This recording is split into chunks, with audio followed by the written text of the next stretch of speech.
I'd like to call to order our meeting for January 2nd, 2018. May I have a roll call, please, Mr. Calavia? Mr. DiDonato. Present. Ms. Long. Here. Ms. Murray. Here. Ms. Pilara. Here. Mr. Sawicki. Here. Ms. Tracy. Here. And Ms. Wolf. Here. We have a quorum.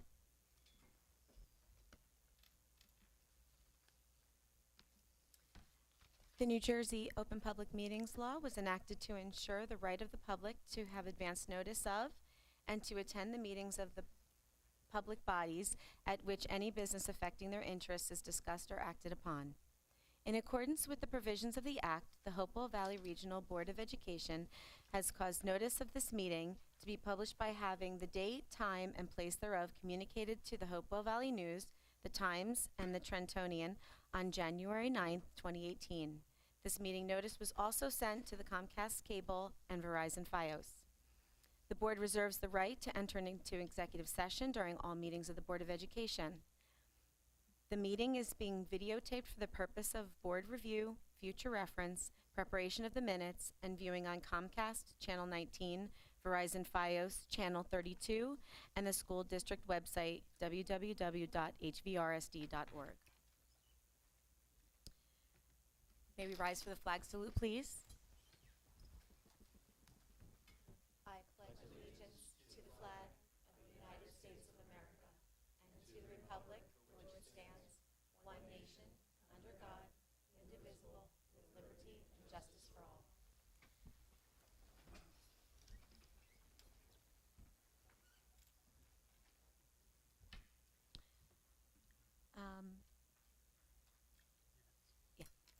I'm there. I'd like to get a motion to approve the minutes of the 12/11/17. So moved. Second. May I have a voice vote, please? Anyone? Any questions? Oh, sorry. Any questions on the minutes? Any discussion? Seeing none, I'd like to have a voice vote, please. All in favor? Aye. Abstained? Opposed? Motion carries.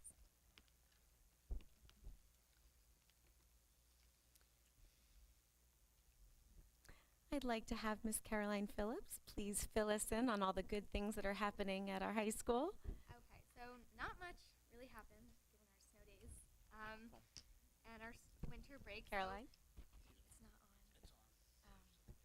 on. Thank you. So we had the winter pep rally right before winter break. There was a volleyball tournament as well as a winter dance competition. They both went really well and students enjoyed it. Seniors were awarded a check for winning the competition. Then winter sports teams were recognized and everyone enjoyed it, and it was a great way to kick off winter break.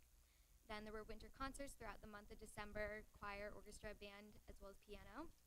Then there was the NHS induction ceremony at the beginning of this month on the 9th. Then there was also a Teen Pep Family Night that week on the 11th at 6 p.m. Then this past Friday, there were Shark Tank presentations at the Media Center on January 19th. Then a few upcoming events. There will be a band festival this Wednesday, January 24th. There is also Spelling Bee, which will take place in the spring of 2018. The date is still to be determined. And that is an elementary school competition and also a fundraiser for Student Council. Then Ski Club is now up and running after a few cancellations due to snow days and weather. And then sports, there was an all-state soccer banquet which recognized a few of the soccer players on both varsity teams. Boys basketball won the John Molinelli Classic over winter break with wins against Voorhees and Pennington. And all the winter sports, including girls basketball, ice hockey, wrestling, and swimming, are off to a great start with multiple wins so far. Thank Thank you. you. Does anyone have any questions or anything for Caroline? I do. What was the Shark Tank? So that is the business class at our high school, and they work all semester to create some sort of product, and then they present it to some business people, a part of Pennington, Hopewell, and local representatives. It's kind of like Shark Tank, but the high school puts it on, so it's actually really fun to watch. Do we know who won? No, I don't. Sorry. Thank you. Yeah. Okay. I guess you're excused, my dear. Thank you so Okay. much. Thank you. We have some fun presentations if you want to stick around. Or if you want to go back and study. The end of the marking period ends on Thursday. Bye, Thank take you, care. Caroline. Thank And speaking of fun presentations, we have a few people to recognize in our audience, and I'd like to turn things over to Dr. Smith to talk about it. Absolutely. We have 3 wonderful presentations this evening. I'm going to go a little out of order. But first, I would like to recognize Ms. Paulette DiNardo, our Director of Pupil Services, who was recently recognized by the Mercer County Chamber of Commerce and Rider University for Leadership Legacy Award. And really what this award recognizes is someone who has made a profound impact to not only their school community, but the surrounding community. So Paulette's recommendation really included a lot of the work that she does with our special needs students, not just in our school district, but the programs and the support that she has provided to the students and to their families throughout the district. And I can't think of a person who is more deserving of this award. She represents our district well, but more importantly, she cares about kids and cares about some of our neediest students, and helps them ensure that they are set up for a life that is as independent from supports as possible. So thank you, Paulette, and we have a small certificate for you. And if you could just come around and we'll shake your hand and thank you for your, and she was feted by the Mercer County Chamber of Commerce. You're not allowed behind the dais. That's it. Security. Security. That's it. Security.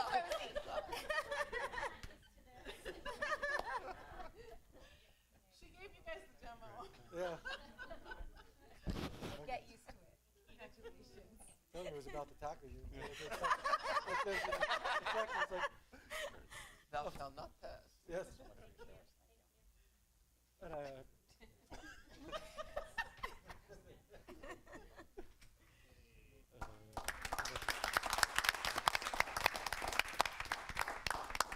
really, that is a huge award, and there was a luncheon with upwards of 200 people that recognized Paulette for her impact on the community. So it was really very nice, and you represent the district and the community well, so thank you. I would like to add the same thing. It is very well deserved, and we're very proud of you.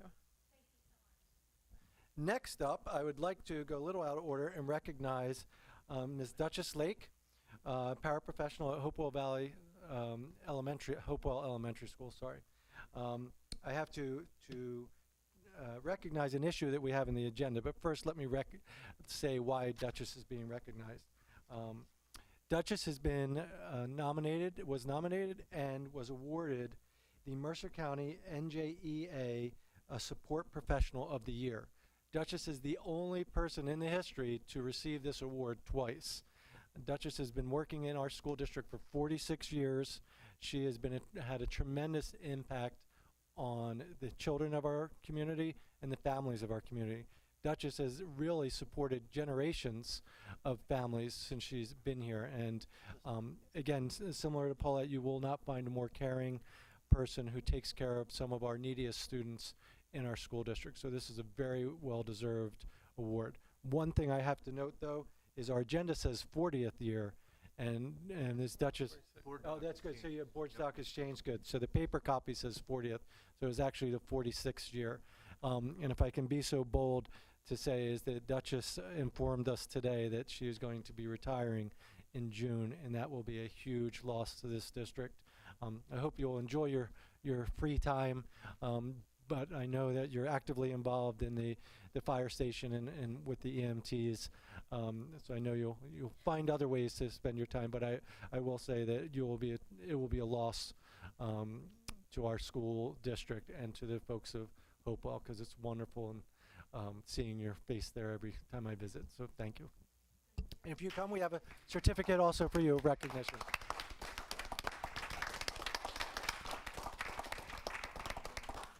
She's done this before. Yes, yes, yes.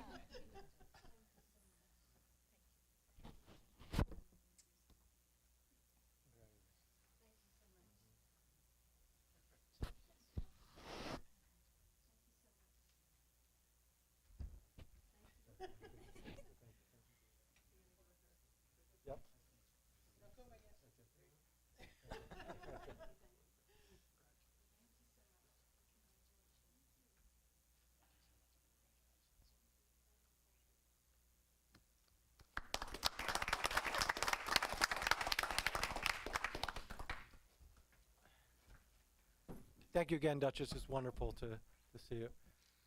All right.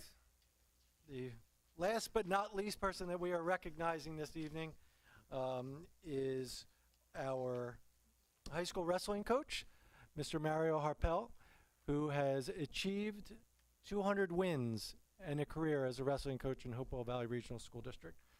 In addition to wins and losses, I will say, as a fan of the Bulldog wrestling team, what he instills in our students is more than a drive for success, but he's developing young men and women to really be lifelong athletes, but he instills a drive, a professionalism, the ethics, values, and morals that I have seen him instill in our students.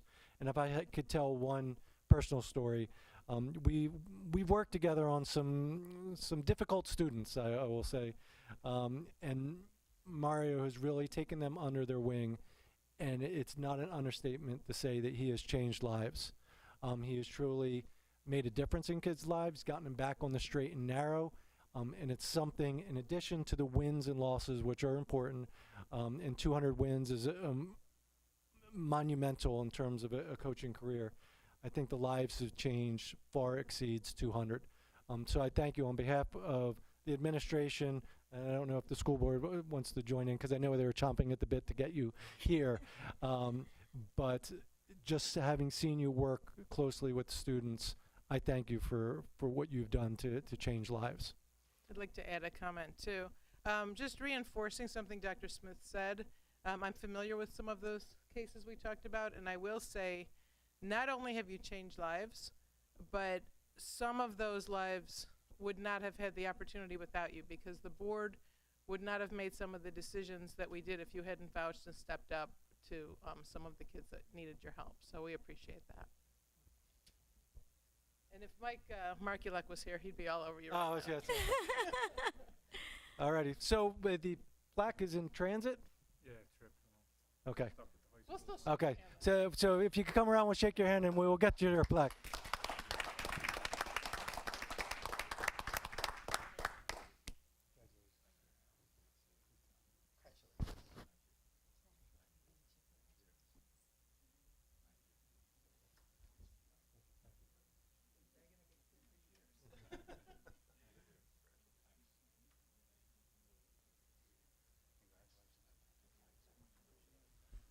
And if you're not busy, tomorrow night is one of our arch rivals against Robbinsville. Tomorrow night at Robbinsville, correct?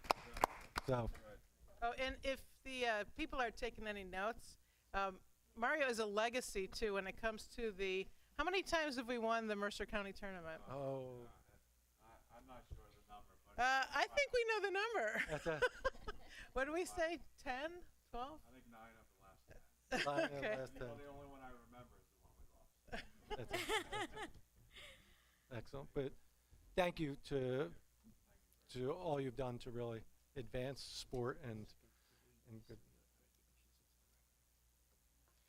I'd like a motion to read these 3 recognitions into the record. Motion. Second. Thank you.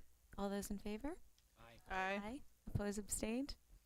Good, because I don't want to be upset with you. Motion carries.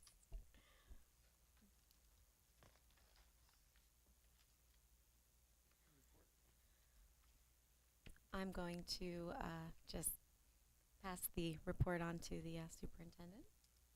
All righty. Anything else? Thank you very much. You're more than welcome to stay for my report. It is riveting, but I understand if people have to go and do other things. Thank you. Thank you. That's it.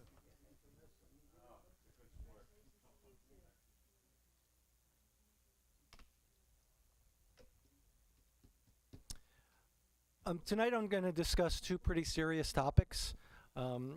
The first one is regarding really mental health in general, but I would just like to acknowledge that today many people in our community attended the services for a 2015 graduate, Lillian Alford.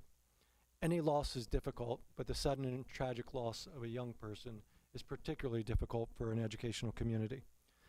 Lillian was a special person who touched many lives at our school. Our thoughts and prayers go out to the Alfred family.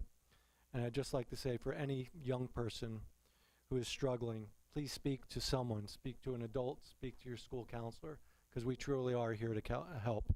A lot of the work that we're doing in our district, in addition to our academic pursuits, is to trying to create the whole child and support students. So this goes out to anyone, any adult or any young person who is struggling. Please get help. Reach out to us. We are here to help. We're here to listen, and we're here to support you. Another item which I'm going to turn to is another serious item, and I have a short presentation that I'd like to go over with everyone, and that is the discussion regarding student screening, or random student screening. I sent a letter to the community prior to winter break, and I would like to share a little bit more information about where we are in the process. So right now, today is January 22nd, and I would just like to underscore, I had a number of conversations and emails over the past month.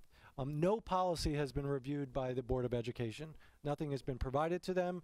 Nothing has been discussed. Really, my letter to the community was just an update of where I am suggesting.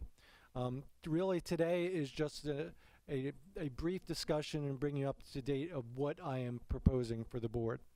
On January 25th, I'll be giving a similar presentation to our Municipal Alliance. In February, I will give the Board of Education more details about how and why these random testing programs are needed. I committed to 2 town hall meetings. I have not picked the date, but I will share in March. We will have our first town hall meeting prior to any policy being introduced to the Board of Education. The first policy that will be introduced to the Board of Education will be, if we get that far, will be in April. So we have some time, a lot of discussion. The board has to read policies twice before they are fully approved. They are both read in public. So the first one will be introduced in April. Any discussion will take place then. I will hold a second town hall meeting with the community regarding some specifics of that policy, and then we will go back to the board in May with the second and final policy, assuming that we get that far. So this is a long process, and it provides a lot of opportunity for people to have input and be involved in this discussion.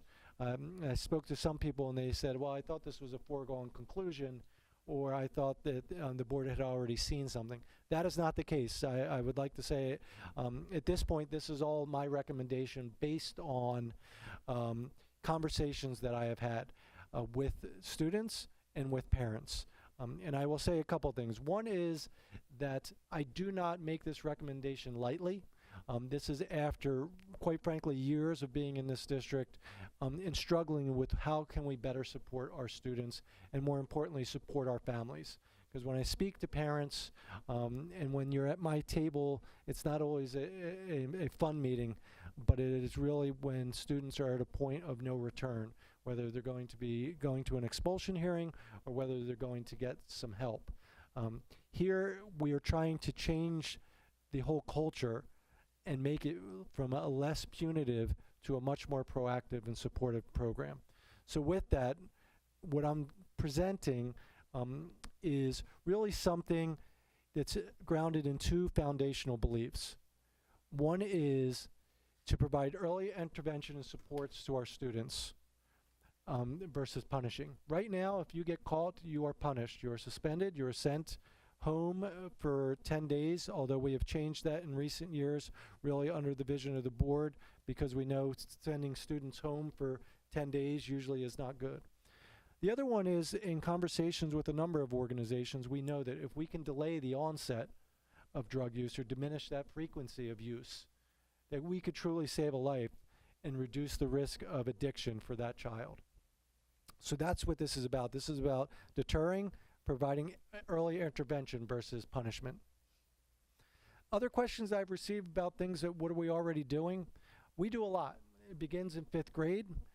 We've developed, I think, good school culture in all of our schools. We do a lot to make sure that our students are supported, emotionally, socially, but also academically. We have numerous prevention clubs. We hold a number of assemblies and school-wide events. We have former addicts come back and work with our students. And we provide individual and group counseling for our students. They have health class lessons regarding drugs, but we're seeing that this is not enough. I would like to give a shout out to our municipal alliance, because our municipal alliance is probably one of the most actively involved, certainly in the area, but I would argue in the state. We routinely have 50 people around the table, including the mayors, administrators in the school board members, who sit once a month and discuss how we can better improve our community. The board has created the vision to expand our extra and co-curricular activities to connect more kids to our schools. We care about what people think and how they come to our schools. That's why we do an annual climate survey. We take those results, we share those results, we discuss those results. So that is an important item for us, and we understand, the connection between climate and student at-risk behavior. We also distributed a survey 2 springs ago, or about a year and a half ago now, to determine at-risk behaviors. That started in 7th grade all the way to 12th grade, so we got some feedback of that. And we, in addition to the suspensions or the students that tested under the influence last year, we also know that anonymously the students reported that we do have students experimenting as young as 8th grade in terms of some of these at-risk behaviors. And also we regularly review our anecdotal and discipline records related to illegal use of drugs in our community. So what does this come down to? This is really a change in philosophy from under suspicion testing, which is our current policy, what I would consider punitive and reactive, to moving towards a more proactive and deterrent process. So right now we have an under suspicion. So if teachers feel that your student is under the influence or the child is under the influence, that student is sent out to be tested. If they come back positive, it is at least a 1 week, if not 2 week suspension, 30-day removal from activities, maximum possible notification of law enforcement, and this is included in the discipline file. What we're trying to move is a true change in culture, where students, if they were to test randomly positive for a positive substance, that they would not be suspended from school. We would keep them in school. Whether they would be removed from activities, that would be discussed on an individual basis. These results, by code, cannot be shared with law enforcement. These are confidential. They're shared between the parent, the student, and the substance abuse counselor. So that is not something I receive. That is not something that the administration receives. And this cannot be included in the student's file. So we're putting our money where our mouth is, and we're saying we care about kids. We're providing these results, we're providing this testing, and we're not disciplining the student based upon these results. This is just conjecture, but I've been getting a lot of questions about it. We would certainly not be the first school district in the area to do this. We would be the first in the county to do this, yes, but neighboring districts have been doing it, some as long as 10 years. And the typical benchmark that they use is that they would test 20% of their eligible students in a given school year. Who are these eligible students? This also is by code. This would include athletes, students involved in extra and co-curricular activities, students who are granted parking permits, students who opt in to be part of the program. At CHS, we have about 90% of our students would fall into this category. Why not all students? Because by law, the New Jersey Administrative, you cannot test all students. But I would like to say something, because some of the things that were brought up to me is, so you're testing students who are involved in the school. Are you missing your target demographic, that 10% of students? My response to that is, last year we had 24 incidences of students who tested under the influence. of those 24 incidences, 23 were involved in an extra and co-curricular activity. So that is not justified that we're missing our target demographic. Other questions I received, kind of what drugs would be tested for. This would be up to the policy discussion, but there's 2 types of panels that you can choose, a 5-panel test and a 10-panel test. A 10-panel test would test for all of these different drugs. Question about alcohol also, that's a philosophical question that we would have to come to. That the body metabolizes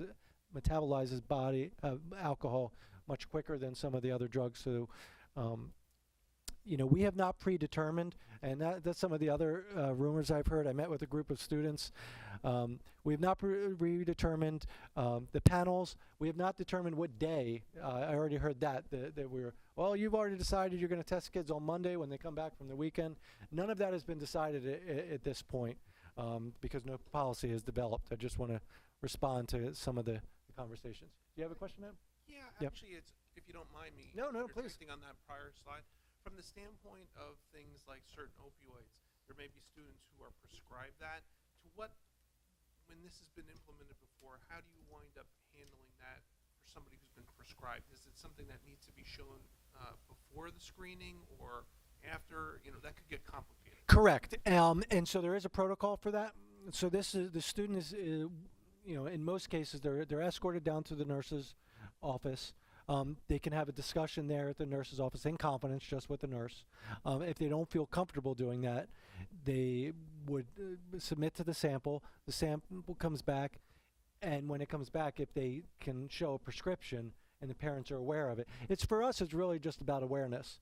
So it comes back, the parents say, "Oh yes, Jimmy's under doctor's care for this," and they show that. Really, that comes down to that. That's not even a conversation with us. That is a concern for the parents, but if they're aware of it, then it's a non-issue. That would be similar with ADHD medications. Absolutely. Yep. And I am certainly not an expert, but having been in education for almost 25 years, I can tell you that, and having 3 children of my own, we know that teenagers' brains are not fully formed at this point.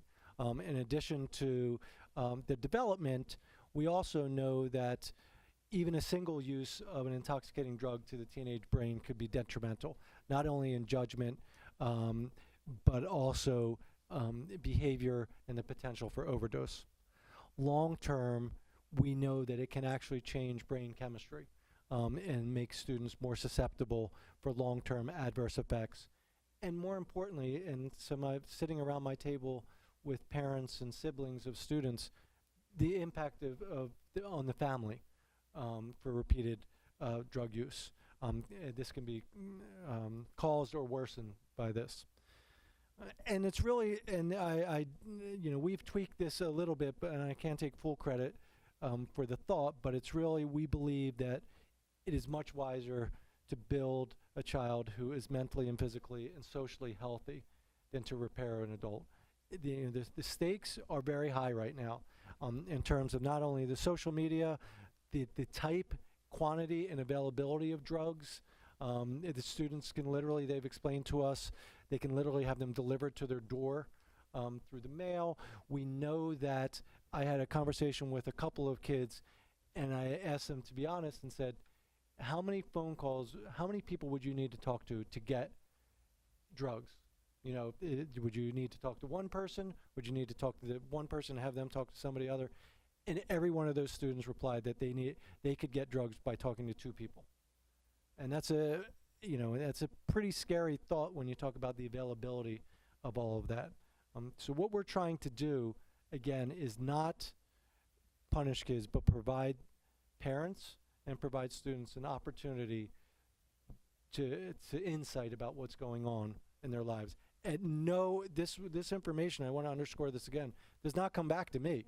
I don't get this information. The administration, this is shared with the parents and the student assistance counselor. So where are we in the process? Getting back to the point that we have this fully developed and it's all been predetermined. That is not true. I am simply recommending that the board review and discuss a policy in this spring. No policy has been developed, discussed, or approved at this time. Specific details need to be discussed through this and determined. We know the following, though, and this is in the code.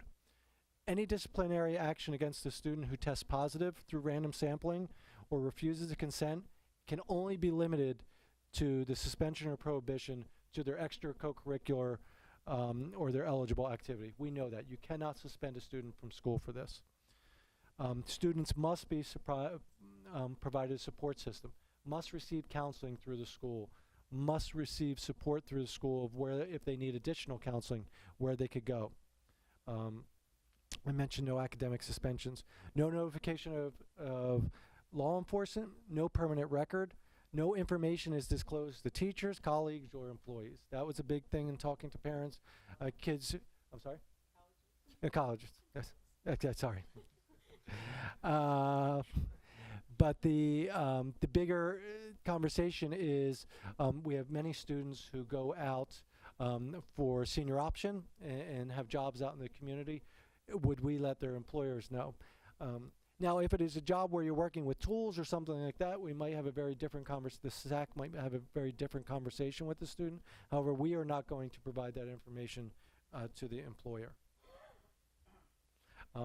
So that is kind of just a general overview of kind of where we are in the process and what we're thinking. And I really want to get back to the difference in philosophy about what we're looking at as being having this be a deterrent and being much more proactive versus our current punitive and reactive setup. So I'm happy to discuss or answer any questions that the board might have, but this is kind of where we are at this point. I have a question. Sure. So so where you were comparing the random versus the, I can't recall the name that Under you had it. suspicion. Under suspicion. Yep. That will continue to happen if a student comes to school clearly under the influence. Yeah, if a student's clearly under the influence, we still have to work through that. And there is, if a student is under the influence, there is state code of a protocol how we have to process that also.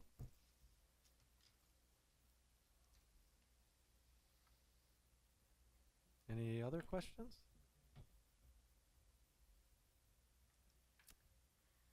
Okay, I'll be back in February. Oh, actually, I did have one Yep. question. From the standpoint, we already have a policy with regard to use of breathalyzers and such when we have events. Yep. We can do that. It's done randomly as well. Would the intention be that we look at that as well and make sure we have consistent approaches between Yes. the two? Yep. Yeah. Most places, in terms of the randomness and the generation of the numbers, we do that. The random at the dances and things like that is a little less scientific, but it is. This would most school districts work with an organization where we provide them student ID numbers that are not identifiable by gender or anything. They come back and say, Central High School, for example, has 1,200 kids. If we tested 20% of the population, that is 240 kids in a school year. Roughly, 6 kids a week? They would give us the numbers, 6 numbers. We would work through those students. So it's not, Mrs. Jones has it in for my son. That's why they random tested it. It would come. We would get a fax or an email Monday morning with these student ID numbers. Not that it would be on Monday. It could be Wednesday, Thursday, Friday. But we would get an email in that morning, and they would retrieve the students. Any other comments or questions for Dr. Smith? So, an appropriate time for members of the public are invited to address the board on any matter for a maximum of 3 minutes during this portion of the meeting. You are asked to state your name, address, and municipality. In response to your comments, the Board of Education may respond or direct the superintendent to do so. The board may also opt to take the matter up at a future meeting so that the matter is researched by the district administration. The floor is yours. Anyone? Public comment is now open. Just go right up there to the microphone, please. 285 Westcott Boulevard, Pennington. And what's your name, sir? Pete Myers. Pete Myers. Okay. Thank you. I have a question about the STEM program. It's recently come to my attention that children are coming from out of town using this STEM program as a way to sort of backdoor into our township and our public schools. I used to live in a neighboring community south of here, and my wife and I made a lot of sacrifices, spent a lot of money to move into this district. Lo and behold, we find out that a lot of children are coming in from out of town on this STEM program, which I guess I can understand academically why we'd want to do that if their own township doesn't have the resources or the ability to properly educate them. But it's come to my attention that they're also taking up spots on athletic teams and after-school clubs, and I have a problem with that. I think it's something that you should reevaluate. You know, these programs are important to children, to young kids. I'm sure the wrestling coach can tell you how hard they are to make those teams, competing just against kids in your own town, let alone having kids come in from out of town who don't pay taxes here, whose families don't pay taxes here, they don't pay tuition, but are using this program really, and I believe it's not so much for the STEM program, but it is to get their kids into some of these after-school activities. So that's my comment, and I hope you look into that. Thank you, Mr. Myers. Is there anybody else who would like to make a comment? Seeing none, public comment is now closed. Dr. Smith, would you like to respond? Sure. I can just respond briefly in saying that the school district is part of the school choice program. We do have, I think at most recent, we have 19 students that come from out of district. Some are in a STEM program, some in our performing arts program. This is a state program, so we do receive funding for them. Just so you know, we receive, Bob, what's the most recent? Approximately $13,000 per student as they come in. Once they do come into the district, they are seen as our students, so they are open to come to any of our programs. But I do want to just underscore that it is part of several programs that we have, performing arts and STEM. The students do have to either audition or pass a rigorous test to come into the district, and that we do receive funding for those students. And we are not responsible for transportation. Their home district is responsible for transportation. I'm not sure, I mean, I could certainly look in and see how many of the after-school programs they do participate in, but if they are like the other portion of our students, the vast majority of kids participate in something.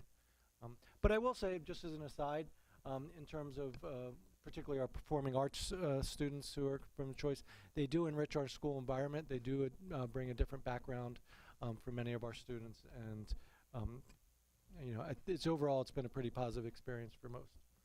Dr. Smith, do you know what the breakdown is between elementary STEM students and high school performing arts students?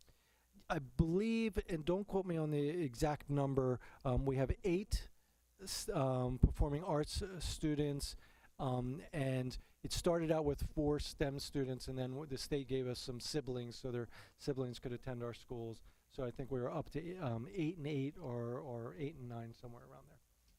Okay. So we're talking about like 8 students at the elementary level. They're now moved up into the middle school level. Okay, so how many kids are in the elementary STEM? There's none at this point. Okay, so there's no kids in the elementary STEM. Correct. Okay.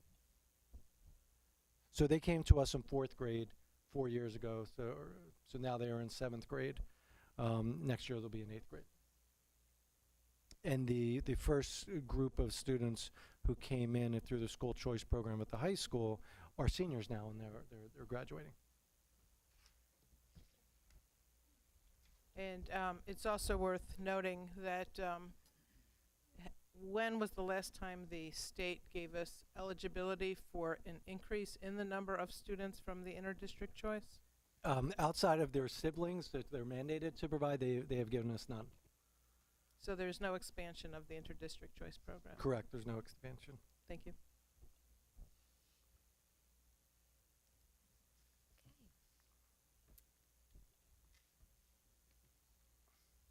We don't have any old business, so moving on to the consent agenda. May I have a motion to approve the consent agenda? Motion. Second?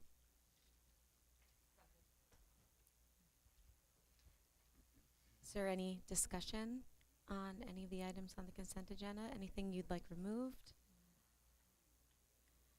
Seeing none, I'd like to have a vote, please. All in favor? Aye. Opposed, abstained? Seeing none? Motion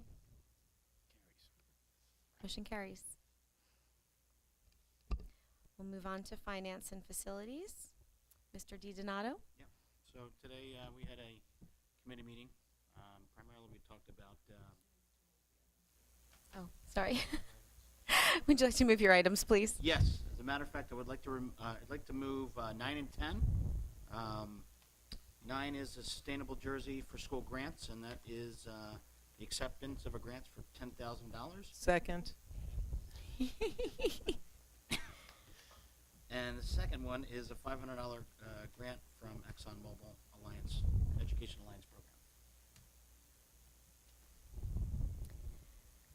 So be it resolved that the board gratefully accept the grant from Sustainable Jersey for Schools grant for Hopewell Elementary Schools in the amount of $10,000. And be it resolved that the board gratefully acknowledge and accept a grant in the amount of $500 from the ExxonMobil Educational Alliance program for the Tollgate Grammar School. The funds will be used towards the math and science programs. If I could just acknowledge, David's back there.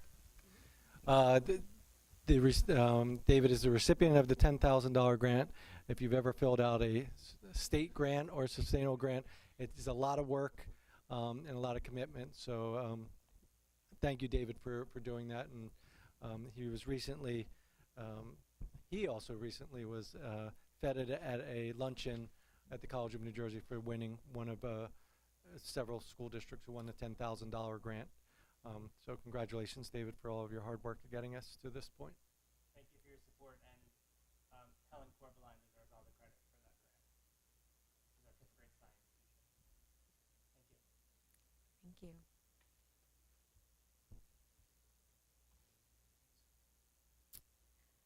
What's that? Okay. I'd like a voice vote, please. All in favor? Aye. Opposed, abstained? Motion carries. And your report, please, Mr. DiDonato? Yeah, so today in our finance committee, we just talked about some capital improvement projects, just some high-level stuff that we're going to be discussing as time comes. That's it.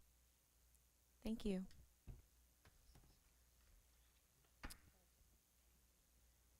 Moving on to personnel. Yay, hello Susan. First report on personnel. Would you like to move your items, please? I would like to move my items. Second. Now you can talk. Now I read the report. Okay, so we met this evening and we discussed the process for selecting the Governor's Educator of the Year Award and the Hopewell Valley Support Staff Professional of the Year. And the winners at most schools were announced this afternoon at each faculty meeting, and the honorees will be recognized by the board at our March 19th meeting. And we continue to examine teacher attendance and look at trends year over year for the past December and this December. And we reviewed 3 job descriptions: occupational therapist, physical therapist, and performing arts center manager. That will be on the agenda in February for approval. And we began discussing the preparations for negotiations with the HVEA, Teachers Association. Thank you. I'd like a voice vote on, roll call vote on the, oh, you put it on there for me. Thank you. You asked? I know. So may I have a roll call vote, please? Mr. DiDonato, Yes. Ms. Long, Yes. Ms. Pilara, Yes. Mr. Sawicki, Yes. Ms. Tracy, Ms. Wolf, Yes. and Ms. Murray. Yes. Motion carries. Thank you. Ed program, Miss Jenny Long. Okay, so everything here is on consent. Today at our meeting, we had Greg Hunter, the sixth grade science teacher from Timberlane, who is our teacher in residence at the watershed. And he went through the work that he was doing and talk to us about how he's bringing it into the classroom K through 12, and he was excellent. Kind of piggybacking on that, we had the elementary school principal talking about STEM and their plans and their hopes for the STEM program to kind of move into all of the elementary schools, with Bear Tavern still being the magnet program, but bringing more STEM to every student in the elementary schools. And then we had two people in to propose some classes for the future. Trip Becker, the athletic director, was in proposing a very interesting class called Intro to Athletic Training that we think will appeal to a lot of our students. And then Ron Heller, the Performing Arts director, was in talking about his vision for the future, not something to start for next year, but for 2 years out, some changes to the program that he would like to make. So that's what we had today. Thank you. Okay. Next up, technology. Oh, no techni. Oh. That should have been changed. Oh, that's right. We have to change that. All right, public relations. Ms. Wolf? I have nothing to move, but we did have our first public relations meeting. And what came out of it is that we have asked the administration to look into and do a audit inventory of all of our communications vehicles. So that way we can improve upon them, but we need to know what we have before we start improving upon them. And if I remember correctly, first thing on the agenda is all of our board members ensuring that their bios are up to date. And I did propose, as most of you know, every January when we bring in the new board members, we have a meeting where we refresh everything. And I suggested that at that time, we should also have all of the board members refresh their bios. So in the future, it will be an automated process, but because it's new, I know mine's 8 years old. But who's counting? So, yep, that's on there. The inventory will include all of the communications vehicles, both within the district and outside of the district, as far as like online and that sort of thing as well. But for now, we're not making any changes. We're just looking at what we got. This is very exciting because I think we are all thrilled to try to make things a little more transparent to the public, and so things are much more easily accessible even for us. So I will say just that having been around a bit, our district probably is much more transparent than most of the neighboring districts, but you could never have too much communication. And I know I've spoken to a couple of neighbors who don't necessarily have kids in the school, and they've asked if there's more we could do to get the word out to them, and I'm not really sure what the more is yet. So part of what we might do on our public relations committee is reach out to some of those neighbors who have asked those questions and ask them what they'd like us to do to spread the word. But like I said, at this point, we just want to figure out what we have, and then in future meetings, we'll start laying out what we can do to improve our communications. thank you. Okay, next up, policy. Mr. Sawicki? Excellent. So can I have a motion to move first reading of policy 5755 and policy 7481? So moved. Second. Excellent. Okay, so policy had our first meeting this evening, and we discussed the two policies that are there for first reading. A little bit of a discussion overview of both. I'll paraphrase some of the words from them. Policy 5755 is about equity in our educational programs, and really what we're looking to do here is identify, using our within-district data, looking to see whether there are any institutional barriers that exist, and looking to remove them so that we create access and improve our opportunities for our students. Basically, achieving equity would mean that we're not having a student's identity or any perceived characteristic to predetermine their success in our schools. So this has been a policy that's had some work. We were working on it last year on the Board of Education. It was not something that was simple to put forward. I commend Dr. Smith, even this last weekend we were doing a lot of wordsmithing. It's not a simple policy to put forward. So much appreciated all the comments for people who have provided them. I think we're in a good state with it. I've actually gotten feedback on this one from some members of the community. May potentially suggest some items to help make it work even better for the second reading, but I think for right now it's in a good shape and very close. So, the second one actually is something new. It covers unmanned aerial systems, otherwise known as drones. So this is basically intended to cover when and who we will permit to use drones over our school facilities. And basically we're covering three occurrences. Basically one where there's an educational use, another where there's a commercial need, say for instance the work that's being done in our schools currently, and that requires permission of the district, as well as making provisions for law enforcement and emergency usage. Other than that, we're basically restricting the use of drones over the school property, and we will be putting up appropriate signage to indicate that. Any other Thank you. comments? Dr. Smith? If I could just say, I don't think folks realize all the work that goes into policy.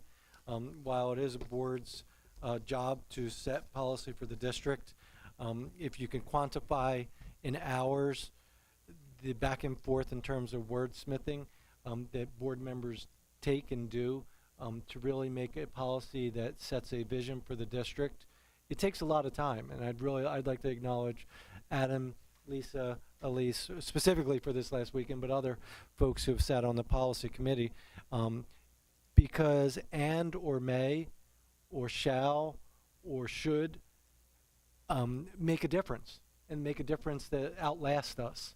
So we have policies dating back, and we have minutes dating back to the turn of last century that we still operate off of. So I do appreciate the work that all the folks put in to get these policies just right, because the goal is for them to set a culture, set expectations, and to really outlast us, to set a tone for the district. Equity was a particular pet project of mine, and I think that we have probably one of the most robust and important policies in the county in terms of setting our expectations for the district. So I really would like to give a heartfelt thank you to particularly Lisa and Adam for your work in making that a vision a reality, because again, I think that's something that we can really hang our hat on moving forward about what our district believes in.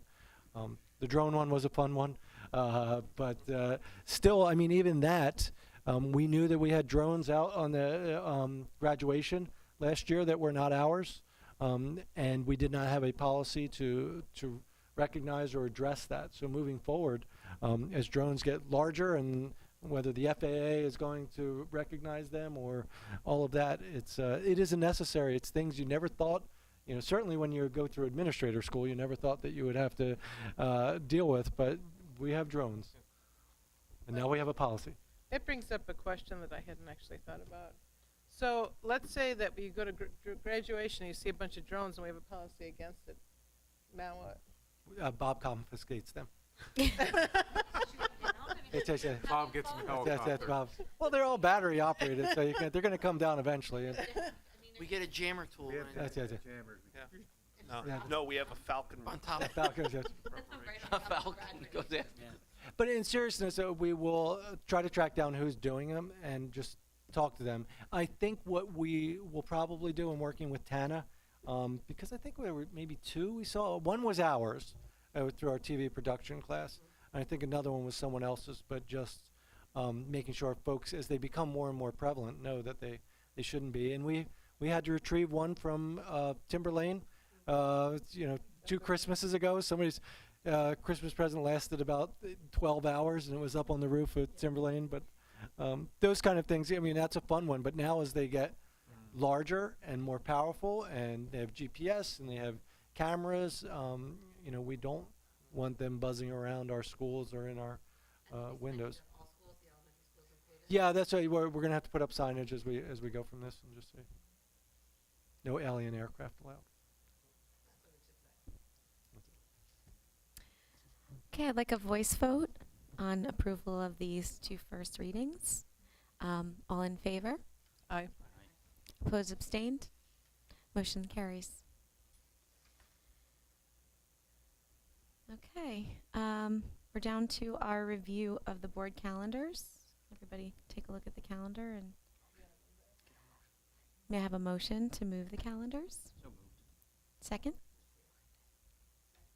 Thank you. Is the Google Calendar working for everyone? For those of you who are using it, is it working? Yes. For those of us who are using it. I haven't figured out how to get it yet. Okay. I have to have someone. Gina has been helpful. It should just appear Yeah. Where should it appear? Would it be, in the lower left. When I go on Board Docs? No. In Google, in your Gmail account. Okay, then I will look. It should just be there. Okay, now, that's what I was would it wondering, be, just be there. would it be too much to ask to maybe put locations of our meetings in the calendar too? You could. Does everyone have it? Is everyone's calendar crooked? Yes. Okay, no. Yeah, you gotta Or is that a clockwise. switch? Oh. She was able to. You gotta rotate it I clockwise. do. I'm just rotating my eyes here. I tried to turn mine. Oh, that's on and Board my Docs. thing moved with it, look. When I did that. Very nice. Look at this. I like it. Yeah, yeah. When I turned it. Okay.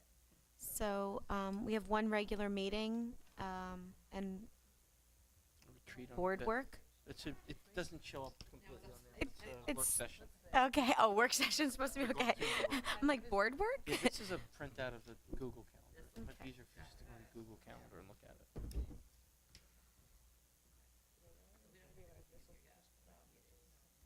So do we want to place our meetings, on the calendar? Fab, what's the thing at 5:30 on the 21st?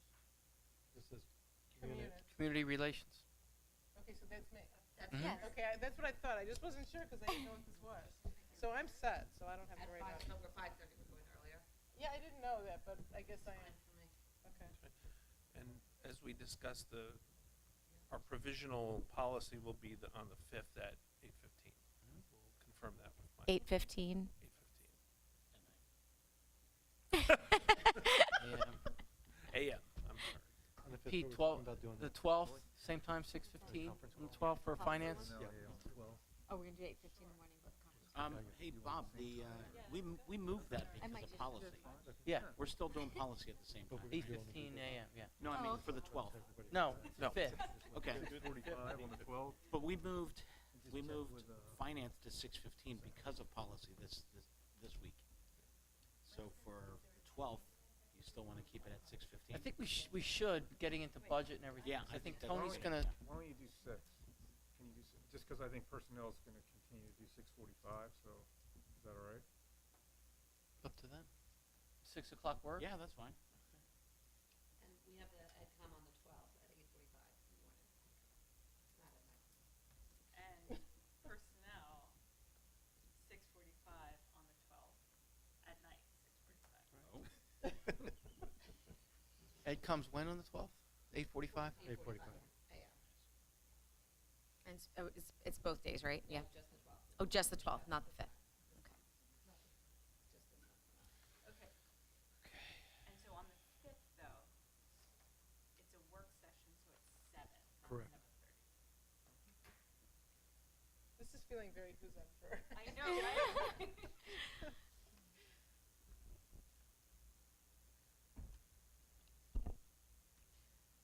So Bob, in the future, we're just gonna put like the regular times on the calendar, right? Once we get them set, I think Right. that was the goal, to go through one rotation, and then we can just put them on and keep them the same. Anything else need to be added to the calendars or removed? No, I do think, I'm gonna leave this alone because I don't wanna make people come in the evening of Valentine's Day. But, I do think that community relations probably should meet in between the agenda and board meetings. I probably shouldn't have them after the board meeting, after the regular meeting. But this month it's fine if we do it. But, you know, we're doing a month between meetings instead of whatever.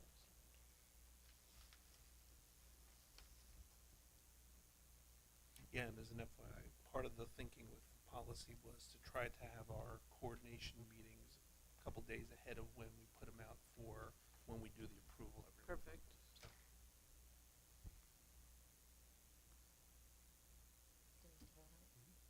A voice vote, please, on the calendars. All in favor? Aye. Opposed, abstained? Okay, motion carries.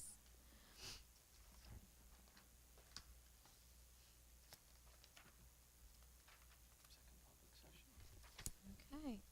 Actually, I have new business. Oh. I would like to just mention, I don't know the details of it, but I will mention that there is a new procedure out for evaluating the superintendent. So I was going to recommend to the chair of the the personnel committee, that she might want to look into NJSBA on training on the new superintendent evaluation, just so you can come up to speed on how.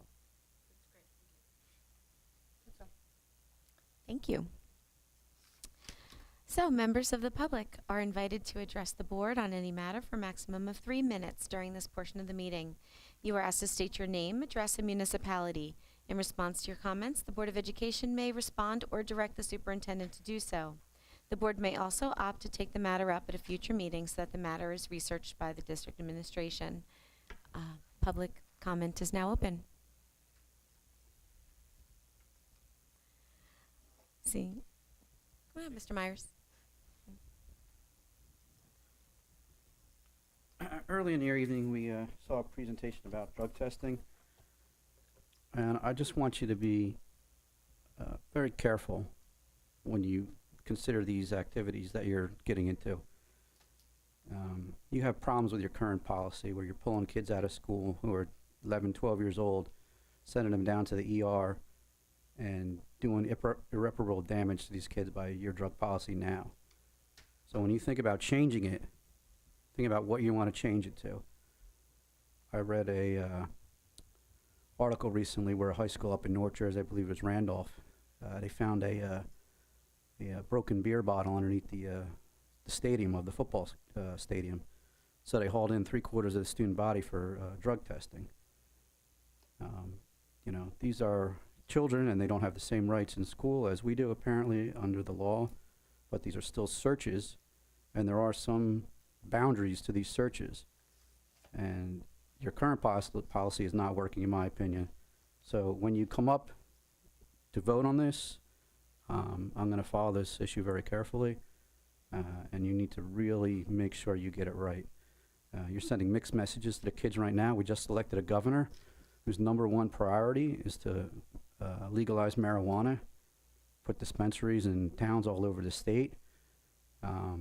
I don't know how you feel about marijuana, whether you consider it a gateway drug or if it has other consequences. Same thing with alcohol. Certainly I'd want to know if my kid was dabbling around in harder drugs. I don't know how I feel about having a beer on a weekend or smoking a joint. I grew up in the 70s and 80s. I might have a different perspective, but I know that you'd be suspending a lot of kids if that was the barrier for testing. So just keep that in mind.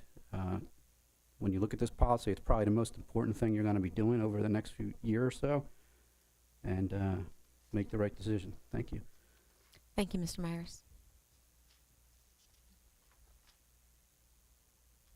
Any other public comment? Seeing none, public comment is now closed. Dr. Smith, is there anything? Or you wanted me to respond to? If Um, you want to. Well, just that, you know, we'll have a lot of discussion about where we are and where we will go with the policy. And we'll see, we'll do our best to create one that addresses, I know Mr. Myers' concerns about our current policy. We did have a discussion about that. So we'll see. What we're trying to avoid is the punitive aspect of it and really provide some support to our students. Thank you, Dr. Smith. I'd like to have a motion to go into executive session. Oh, I do? Oh, thank you. I'll just click on